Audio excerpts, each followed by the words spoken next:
திமுக MLA ஒரு மருத்துவமனை நடத்துறார். அந்த மருத்துவமனையில வறுமையின் காரணமாக பணத்தாசை காட்டி ஏழைகளை அந்த கிட்னி எடுக்கிறதுக்கு அழைச்சிட்டு போய் அங்க கிட்னியை முறைகேடா எடுத்திருக்கிறாங்க. இந்த கிட்னி முறைகேட்டில் ஈடுபட்டவர்களை சட்டத்தில் நிறுத்தப்பட்டு தகுந்த நடவடிக்கை எடுக்கப்படும். அவன் காசு வாங்கிக்கிறாங்கல்ல, காசு வாங்கிட்டு தானே செஞ்சு தராங்க. இந்த சர்டிபிகேட் எதுக்கு கேட்கறான்னு தெரியும். அவன் சர்டிபிகேட்ல எழுதிடுறான். இந்த குடும்ப நண்பர் உறுப்பினர் எதுக்கு பயன்படுத்துறான், சிறுநீரக அறுவை சிகிச்சைக்காக எழுதி கொடுத்துட்றாங்க. அப்படி அவங்களுக்கு தெரியுது இல்லை, அவங்களுக்கு சர்டிபிகேட்ல கீழே மென்ஷன் பண்ணிடுறாங்க. இந்த சான்று வந்து சிறுநீரக அறுவை சிகிச்சைக்கு அப்படின்னு எழுதி கொடுத்துட்றாங்க.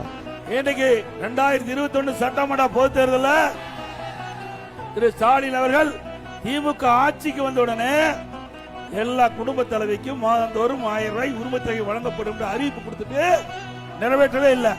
நாங்க சட்ட பிரதான எதிர்கட்சி தலைவர், இங்க இருக்கிற நம்முடைய சட்டமன்ற உறுப்பினர்கள் தொடர்ந்து சட்டமன்றத்தில் அரசுக்கு அழுத்தம் கொடுத்தோம். எனக்கு என்ன அந்த காசு மகளிர் காசும் வரல, அந்த 1000 ரூபாயும் வரல, விதவி பென்ஷன் இதுனா அதுவும் வரல. தமிழகத்தை மீட்போம், மக்களை தமிழகத்தை மக்களை தமிழகத்தை மக்களை தமிழகத்தை ஸ்டாலின் மாடல் அரசு, ஃபெயிலியர் மாடல் அரசு. Bye bye Stalin. நல்லாட்சினா எடப்பாடியார் தான்.